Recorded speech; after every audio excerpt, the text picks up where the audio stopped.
Master Jet, nag-loan ako sa MPL Plus na 52K.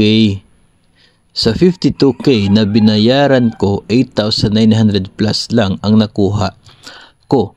Almost 9 months binayaran ko. Sobrang laki ng interest.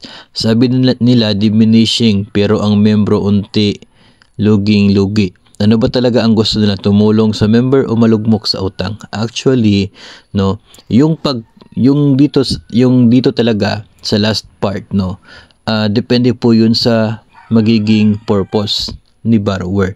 Okay, the intention is there to help, no, if you are in need, is there to help. Tapos kaya lamang yung utang ay mayroong corresponding interest. Now, when we apply for a loan, it means that we agree to the terms and conditions of the loan. We agree to the loan term, to the interest rate.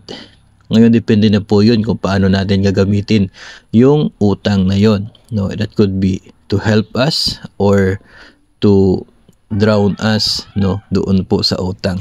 Ngayon, ang nangyayari po with the GSIS na MPL, no, given na yung rate sa ngayon sa MPL Flex na 6% per annum computed in advance, yun po ay nandoon na kapag ikaw ay nag-a-apply or basahin po ninyo yung terms and conditions ng loan na yan, yun po yung sinasabing interest rate. At kapag mahaba po yung loan term, we can expect na talagang mataas din yung interest niya. I would recommend na titingnan ninyo yung amortization schedule doon sa inyo pong loan account sa GSIS Touch. That would help, no, para ma-determine ninyo every month kung magkano na yung napupunta sa interest at napupunta sa principal amount ng inyo pong binabayad.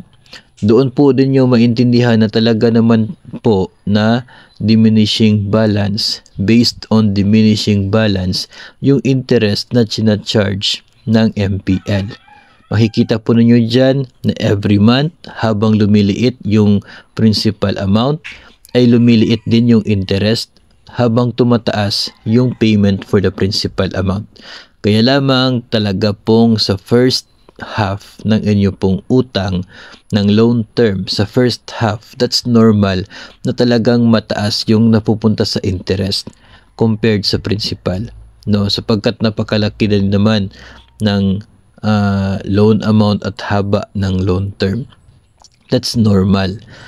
Kapag doon ka na sa huling part ng inyong loan, dahil maliit na lamang yung principal amount, so lumiliit na masyado yung interest, tumataas na masyado yung payment sa principal. Doon naman unti-unting napapabilis yung bayad sa utang.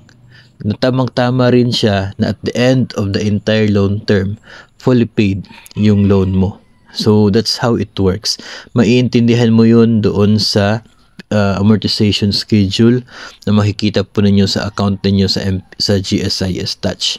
So, tingnan po ninyo dyan, may schedule po yan every month. Nakikita po ninyo yung takbo ng inyong loan, kung saan napupunta yung binabayad po ninyo. Kasi umutang po tayo ng malaking halaga, umutang po tayo ng napakahabang term, kaya expected po talaga natin yan na medyo mataas ang interest niya, no? Kasi sino naman po yung magpapautang ng mahabang term tapos maliit lang yung interest compared doon sa mababa lang o short lang yung period, yung term ng kanya pong utang.